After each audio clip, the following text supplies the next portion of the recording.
Hello. Hi friends. This is our fourth lecture on water technology. In previous lecture, we have studied water resources, how water get contaminated, what are quality parameters of the water. We also studied one of the important quality parameter, that is hardness.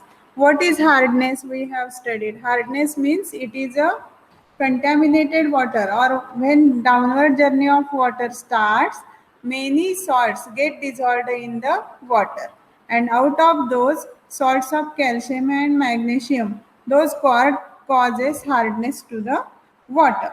Now we have studied this important parameter and what are the ill effects of the hardness.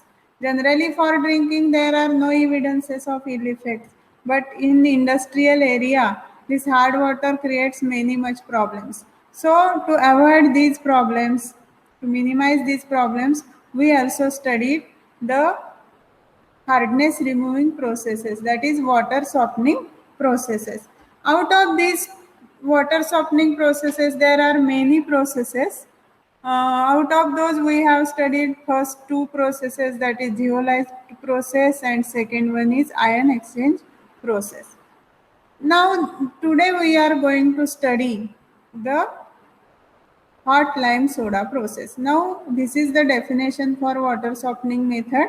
Water softening processes are those which removes or minimizes amount of hardness producing ions with the help of various chemicals, zeolites, with the help of various chemicals.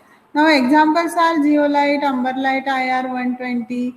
This is for ion exchange process, and lime soda. These are the chemicals which are generally used for the water softening processes. First two processes we have discussed in our previous videos. Today we are going to discuss lime soda process.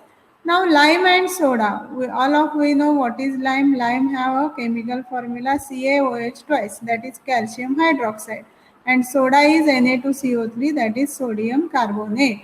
These two chemicals are used to minimize the hardness of the water.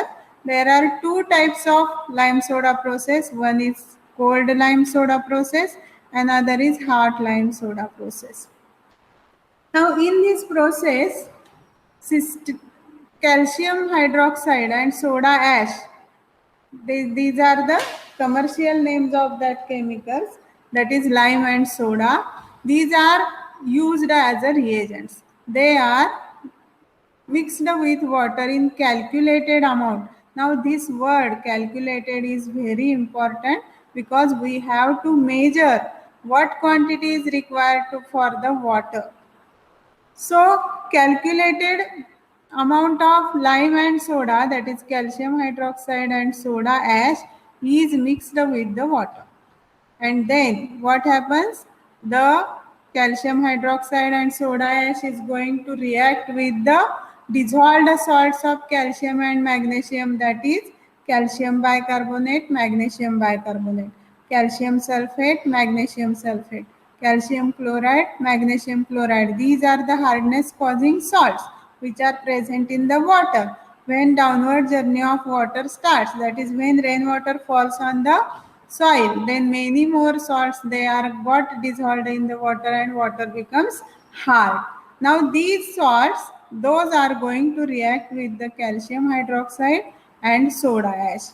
Then what happens? Those are dissolved salts, those get precipitated as calcium carbonate and magnesium hydroxide, and whatever the hardness, temporary hardness as well as permanent hardness, both hardnesses are removed by this hot lime soda process. Now previously we have studied that two processes are there, hot lime soda process and cold lime soda process. Here we are going to study the hot lime soda process. As the name suggests, this procedure is going to be continued at the temperature of 80 to 100 degrees centigrade. Now in this procedure, what happens? Water, hard water is mixed with the calculated amount of lime and soda, and there is a one reaction chamber. We are going to study this with the help of diagram also. I am telling you the principle of this. means calculated amount of lime and soda, both are mixed with the water in reaction chamber. At the same time, steam is passed through the water. Due to higher temperature, rate of precipitation increases, sludges settles rapidly, and there is no need of coagulants. And on the other side, the cold lime soda procedure, it needs the amount of coagulants to flocculate the precipitate. So here that coagulants those are avoided due to the higher temperature. Dissolved gases are also removed. Water is treated for then sedimentation and then transferred to the filtration tank. Now we are going to refer the diagram. Now this is the schematic diagram of hot lime soda process. Now here is the two tanks. Two concentric tanks are there. Then the inner tank, raw water inlet is there, then superheated steam inlet is there, chemical inlet is there. In this reaction chamber, reaction tank, water, steam and chemicals, those got mixed very much rigorously, thoroughly. Then what happens? The sludge that gets settled down and the clear water, there is one outlet, that is softened water, which is transferred to the filtration tank. And this filtration tank has again three layers.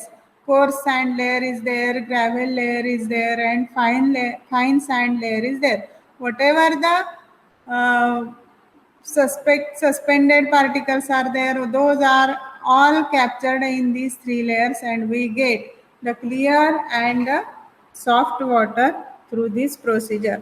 Now refer this diagram, see this diagram very carefully, because diagram carries marks in the examination. If you have the neat and labeled diagram, then full marks you will get. So see the diagram very carefully. Now previously I said calculated amount of lime and soda is used in this procedure. Now calcium bicarbonate is one of the hardness producing salt which is present in the water. It is going to react with the calcium hydroxide. Then we get the precipitate of calcium carbonate and water is released here. Now here, whenever there is a calcium bicarbonate, then we need only calcium hydroxide to precipitate that salt, to remove that hardness, that amount of hardness. So here calcium hydroxide and calcium bicarbonate, they are in 1:1 proportion. Now take second example, magnesium bicarbonate is another hardness producing salt. Now in this, first it reacts with calcium hydroxide, it gives the precipitate of calcium carbonate, magnesium carbonate and water. Now again this magnesium carbonate is a hardness producing salt. Now this is soluble in water. So we have to remove this again. So here magnesium carbonate needs again the calcium hydroxide to get precipitated. Means magnesium bicarbonate needs two molecules.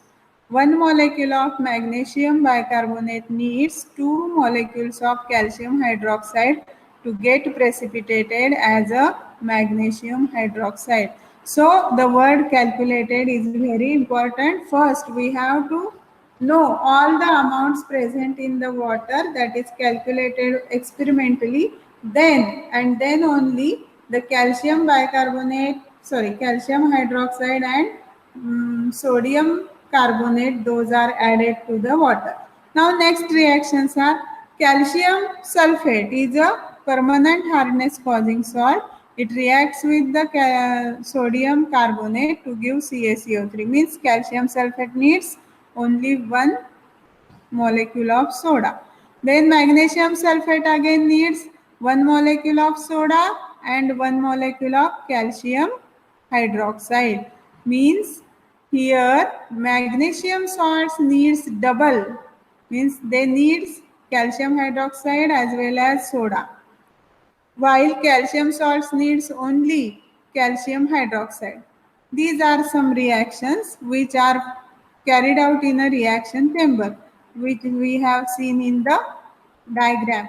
In this reaction chamber, then what happens? Whatever the sludge is formed, whatever the PPT that is called as precipitate as is called as a sludge. It is settled down in the tank. Okay, then what happens here? That settled down PPT, it is kept as it is, and at the upper part there is a one outlet, that is the outlet for soft water which goes to the filtration tank, where water is filtered and we get clear and soft water.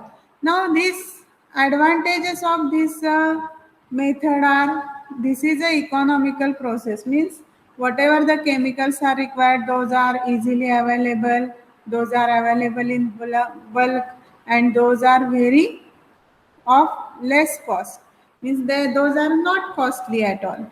Then they need less coagulants. As I told you, in cold lime process, principle is same, means sodium carbonate, soda, and calcium hydroxide. These are mixed in a cold water. There is one mechanical stirrer is also available in the tank, which stirs the mixture rigorously, and the reaction is carried out, and all the PPT that floats in the water. Now this floating PPT we have to settle down. For that purpose, the coagulants are needed. Coagulants like alum, ferrous ammonium sulfate, those are used in the water to settle down that floating PPT. Now in this hot lime soda process, what happened? Temperature is higher. That is 80 to 100 degree temperature is available here. Due to that higher temperature, what happens? That PPT gets settled down easily at the bottom. Means higher temperature have this advantage. So the coagulants are not needed here. Now corrosion rate is decreased due to increase in pH value. As we studied that here soda and calcium hydroxide both are used as a chemicals to reduce the hardness of the water. Okay. Now here this calcium hydroxide as well as soda both are basic in nature. Due to this, what happens? The water becomes, pH of water is little bit higher than 7, means it fluctuates towards, it goes towards the basic. It is up to 7.5 to up to 8. So what happens here? pH of the water becomes basic, and whatever the pipes carrying the water, the rate of corrosion of those pipes, tanks is reduced due to the higher pH. Now iron and manganese salts are precipitated easily. Means here we studied that generally the calcium and magnesium ions, those are hardness causing salts. Now here in some cases what happens, sometimes iron salts and manganese salts are also present in water, which also cause the hardness, which also cause the hardness. Now here these iron and manganese salts are also easily precipitated. In previous methods, that is zeolite and ion exchange process, in zeolite, these iron and manganese salts, those are captured in the zeolite, but zeolites cannot be regenerated. That is the one of the disadvantage of zeolite method. Here, these are also precipitated, so we get rid of these heavy ions from the water. These are some of the advantages of this hot lime soda process. Now, disadvantages. Skilled supervision is required. What is mean by skilled supervision? Means whenever we are going to carry the procedure, means hardness removing procedure we are going to carry, then we need to add the calculated amount of sodium carbonate and calcium hydroxide.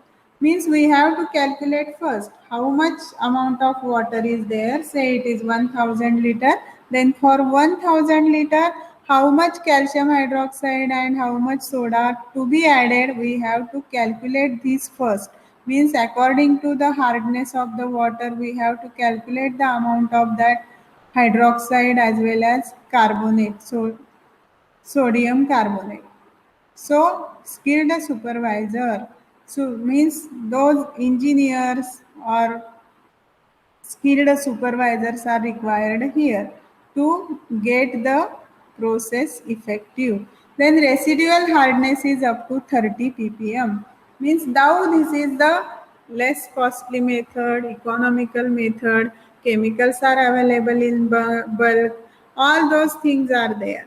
But we get the water which is hard up to 30 ppm, means 30 ppm hardness is retains as it is, means below that we not get, and this type of water is not suitable for high pressure boilers. There we need very less hardness.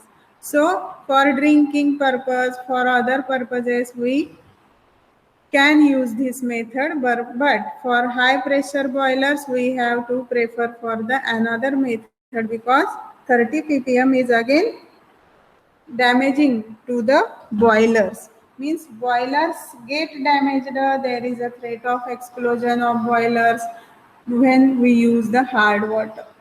Okay, then third one is a large amount of sludge is formed during this process. Okay. Means here the principle is that chemicals are mixed, that is lime, CaOH twice, calcium hydroxide, and Na2CO3, that is sodium carbonate, those are mixed. Those are going to convert whatever the hardness causing salts are present there into the insoluble salt, that is precipitate, that is sludge. Now this sludge means there is a lakhs of liters of water is to be softened. Then amount of sludge formed is also large, and which leads to the disposal problem. Means where to dispose this sludge, that is the main problem of this method. Softened water has more sodium salts, which creates problem of sodium embrittlement of the for the boilers.